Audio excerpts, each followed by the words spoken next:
Hey guys, welcome back to Mobile Legends Quick Guide. For today's video, we'll be talking about item knowledge on Blade Armor by using point-by-point explanation to make it easier and more concise.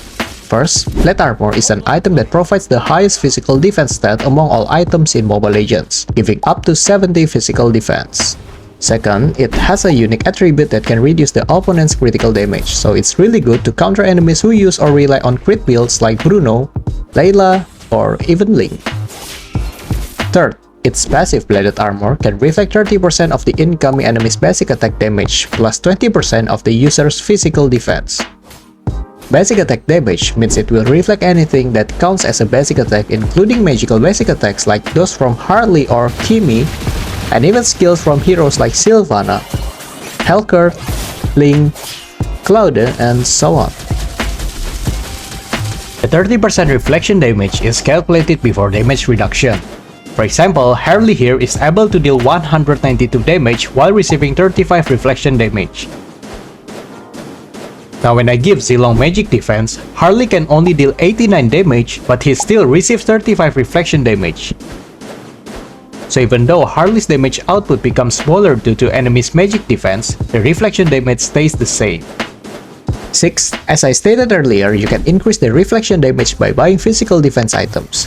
This means the best heroes to use this item will be those who have passives that can increase their own physical defense, such as Atlas, Carmilla, Kufra, Ruby, Fredrin, and so on.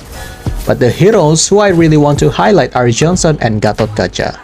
For Johnson, this item feels like it was made just for him since his ultimate will permanently increase his physical defense. So with Blade Armor, Dominance, and Anti-Cuirass, he will deal a lot of reflection damage. As for Gatot, the lower his health is, the more physical defense he gets, so it can synergize well with Blade Armor along with Gatot's stone skill. 7th, for item synergy, Blade Armor also works well with Thunderbelt since it can stack physical defense for the user, and also with Warrior Boots passive that can increase the user's physical defense when getting hit. Cloak on the other hand can also increase the user's defense, but I think it's very rare to find a hero who can utilize both of these items together other than Alice or maybe Hylos. 8th, other than physical defense, the reflection damage from Blade Armor also works really well with Vengeance and Beleric's passive. Not only can it counter crit heroes, this item is also very effective against heroes with high attack speed, especially Claude's attack, making these three combinations tough to deal with for most attack speed heroes. Next, Blade Armor's reflection damage can be modified through damage modifiers, so you can increase its damage output by using penetration items like Hunter Strike or Melvic Roar. This also means the damage will get lowered by the enemy's physical defense stats.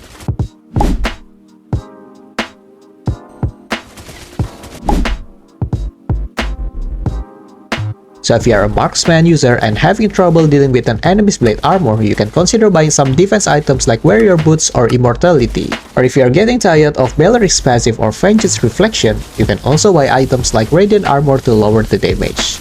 And yes, by activating Wind of Nature, you can also nullify Blade Armor's reflection damage for a brief moment.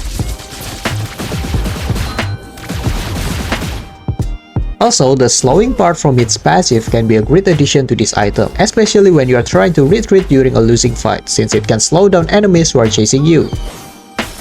Last one, Blade Armor's reflection damage cannot trigger item effects, so it won't be able to activate things like Lifeband from Sea Halberd, True Damage from War Axe, or Skypiercer's Execute. And that's all about Blade Armor. Feel free to share anything about this item in the comments below. Thanks for watching and see you around.